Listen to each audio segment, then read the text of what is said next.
പാകിസ്ഥാനൊപ്പം ചേർന്ന് ഇന്ത്യയെ തള്ളിയ ചൈന ഇപ്പോൾ മറ്റൊരു രീതിയിലാണ് നട്ടം തിരിയുന്നത്.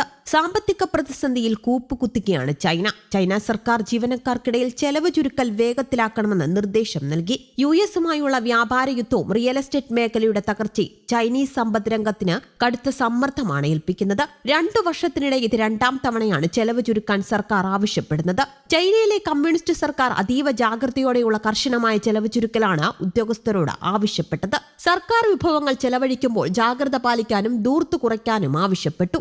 സമീപകാലത്ത് ഭൂമി വിൽപ്പനയിൽ നിന്നുള്ള വരുമാനത്തിൽ ഇടിവ് നേരിടുകയും തദ്ദേശ സ്വയംഭരണ സ്ഥാപനങ്ങൾ വലിയ കടബാധ്യത നേരിടുകയും ചെയ്യുന്നതായി റിപ്പോർട്ടുണ്ട്.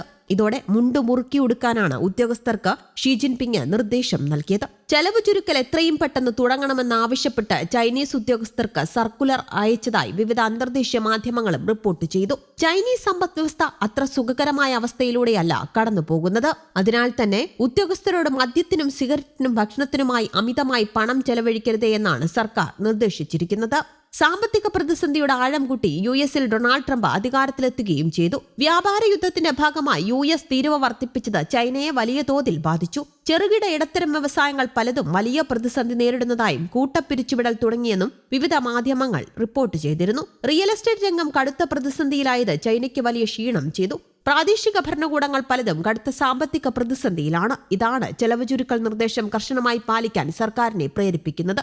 ബ്ലൂബർഗ് റിപ്പോർട്ട് അനുസരിച്ച് ചൈനീസ് ഓഹരി വിപണിയിൽ FMCG കമ്പനികളുടെ ഓഹരികൾ വലിയ ഇടിവ് രേഖപ്പെടുത്തുന്നുണ്ട്. തിങ്കളാഴ്ച 1.7% വരെ താഴ്ന്നു. നേരത്തെ US പ്രസിഡന്റ് ട്രംപ് തുടങ്ങിയ താരിഫ് യുദ്ധത്തിന് പിന്നാലെ ചൈന തിരിച്ചടി നേരിടുന്നതായി റിപ്പോർട്ടുണ്ടായിരുന്നു.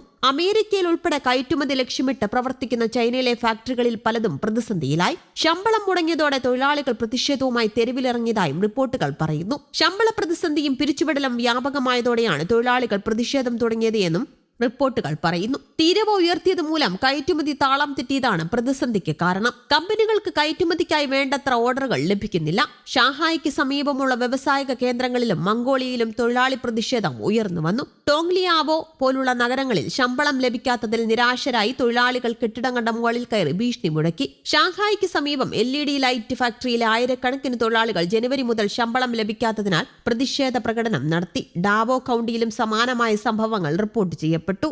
അധികാരത്തിലെത്തിയതോടെ ട്രംപ് നടത്തിയ സാമ്പത്തിക പരിഷ്കാരങ്ങൾ എല്ലാ കണക്കുകൂട്ടലുകൾക്കും അപ്പുറത്തായിരുന്നു. പ്രത്യേകിച്ചും ഏപ്രിൽ 2 പ്രഖ്യാപിച്ച താരിഫ് നിരക്കുകൾ. ആദ്യ പ്രഖ്യാപനത്തിൽ തന്നെ 10 മുതൽ 90% വരെയാണ് ലോകരാജ്യങ്ങൾക്ക് അമേരിക്ക വക താരിഫ് ചുമത്തിക്കിട്ടിയത്. ഇങ്ങനെ വ്യാപാര യുദ്ധം കനക്കുന്നതിനിടെ വീണ്ടും എല്ലാവരെയും ഞെട്ടിച്ചാണ് അധികമായി ചുമത്തി ഇറക്കുമതി തീരുവ 90 ദിവസത്തേക്ക് മരവിപ്പിച്ചത്. എന്നാൽ ഒരു രാജ്യത്തെ മാത്രം അതിൽ നിന്ന് ഒഴിവാക്കി ട്രംപ് ഏറ്റവും വലിയ ശത്രുവായി കാണുന്ന ചൈനയ്ക്ക് തുടക്കത്തിൽ പ്രഖ്യാപിച്ച 34% തീരുവ ഓരോ ദിവസം എന്നോണം കൂട്ടി. ചൈനയ്ക്കുള്ള താരിഫ് 34% തുടങ്ങി 54%, 145%, അവസാനം 245% വരെ എത്തിച്ചു ട്രംപ്. ചൈനയും വെറുതെ ഇരുന്നില്ല. മറുപടി താരിഫുകൾ അവരും കൂട്ടി 145% വരെ എത്തിച്ചു.